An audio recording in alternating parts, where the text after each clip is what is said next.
Good. Former Jets and Broncos quarterback Zach Wilson reached agreement with the Miami Dolphins to stay or return to the AFC East and back up Tua Tagovailoa, an important position in football. Wilson is going to go down to Miami, back up Tua, get a chance to work under Mike McDaniel. We'll see how that works out. And we can just see it now, right? Zach Wilson's going to start against the Jets at some point. Yeah.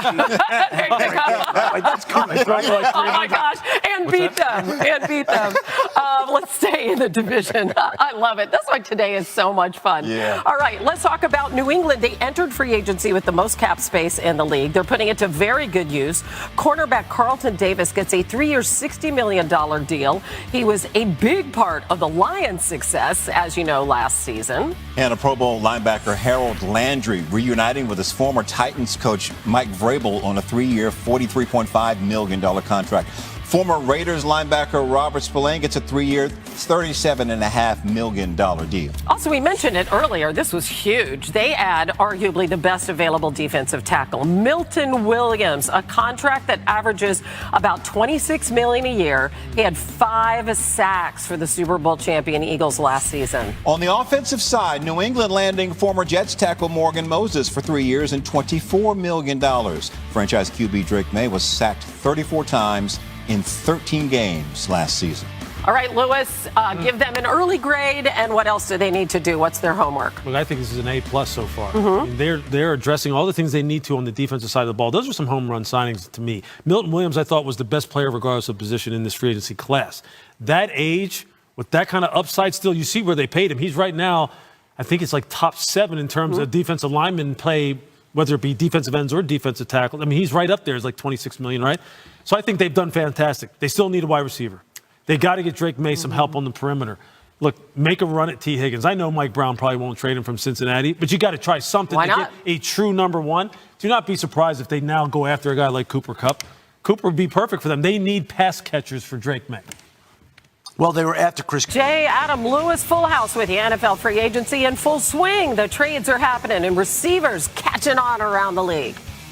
Adam Schefter reporting the Steelers acquiring wideout DK Metcalf from the Seahawks for a second-round draft pick and giving him a 5-year, $150 million extension. Metcalf requesting a trade last week after 2 Pro Bowls in 6 seasons in Seattle, Hannah. All right, 6-time Pro Bowler Davante Adams getting a 2-year, $46 million deal with the Rams. $26 million guaranteed. The Jets releasing him after part of one season.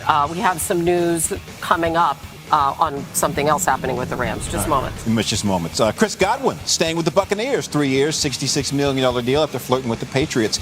He was leading the league in catches last season before getting hurt in Week 7 and having ankle surgery.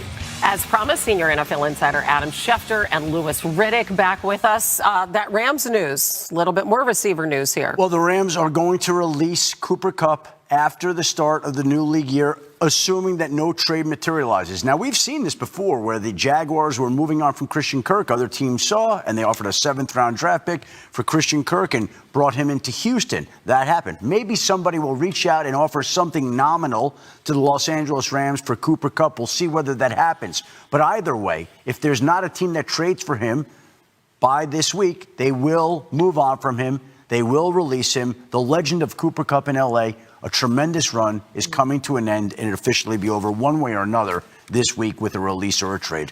All right. Adam, we've seen deals for Sam Darnold. We've seen deals for Justin Fields. What can you tell us about the conversations being had around the remaining free agent quarterbacks? Well, we've got some openings right now, and they center in Pittsburgh and New York, the Steelers and Giants. And the 2 men who basically are in play in both places are Aaron Rodgers and Russell Wilson. Now, the Steelers have been talking to Aaron Rodgers, who has emerged as a candidate for the Steelers' quarterback job, succeeding Russell Wilson and Justin Fields, who signed with the New York Jets. So in a way, the Jets and Steelers can wind up trading quarterbacks unofficially. But Rodgers is mulling what he wants to do. Always unpredictable, never know exactly what he's thinking, what he's going to do. But he's got options here, as does Russell Wilson, as he continues to sift through what he wants to do here. He's been talking to the Steelers. He's been talking to the Giants. And somehow it feels like those 2 quarterbacks may be unofficially intertwined here. Yeah, I'll tell you, the Aaron Rodgers situation is a very interesting one because I know there are people who are Pittsburgh Steelers fans who sit there and go, is that the best fit for us? Now, I'm just going to say this objectively. I think these two teams, I think they need one another in this regard, right? Pittsburgh needs to level up a little bit at that position. They need someone who has a better skill set than even maybe a guy like, maybe it's a better passer, a more accomplished passer than Justin Fields, regardless of how talented Justin is as an athlete. I still think Aaron will be better in 2025 than he was in 2024 coming off the Achilles. He's just going to be better than that. He is going to be motivated. Look, you heard what Max Crosby said about how he wanted him maybe in Vegas because he thought Aaron would have a good year. I think some of that is potentially true. I also think he needs to go to a place like Pittsburgh to where he knows I'm walking into a structure here. Yes. I'm not bringing in all my own stuff. Right. I'm not bringing Alan Lazard. I'm not bringing my own offensive coordinator. I'm not going to tell you what plays I want to run. Arthur, I'm going to listen to you, that being Arthur Smith, the offensive coordinator. Mike, it's your team. Tomlin, you've been here for forever. I just want to fit in and help level this place up.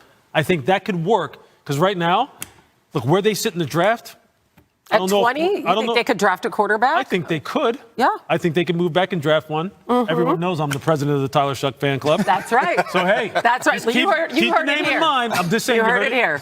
Just keep it in I mind. think Tyler Shug could be a first-round pick. I absolutely do. Wow. Okay. I love it. I believe everything you say regarding. Before we get into any sort of contract discussions with our veteran, who's been a Hall of Fame caliber player, we're going to send him out and get a whole bunch of draft pick compensation in return. They have the 25th pick. There are offensive tackles in this draft. I think the Texans feel like they can go get another offensive tackle. They have Titus Howard to play left tackle, a former first-round draft pick, and I think that they felt like it's the time to move on. Nick Caserio, the Texas GM from the Patriots camp, Right. always better to move on a little bit ahead of time, even though you're moving on from a really good player.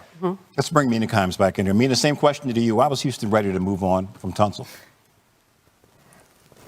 I don't know. I find this puzzling straight up. I mean, this was an offensive line that was a disaster last year, but Tunsil was clearly the best player. Adam's point, they wanted to improve the offensive line, but they traded the one thing that was working. I mean, I understand having both the confidence to use those picks to pick offensive linemen and perhaps, the flexibility that they'll get from that, not having to give him extension down the road.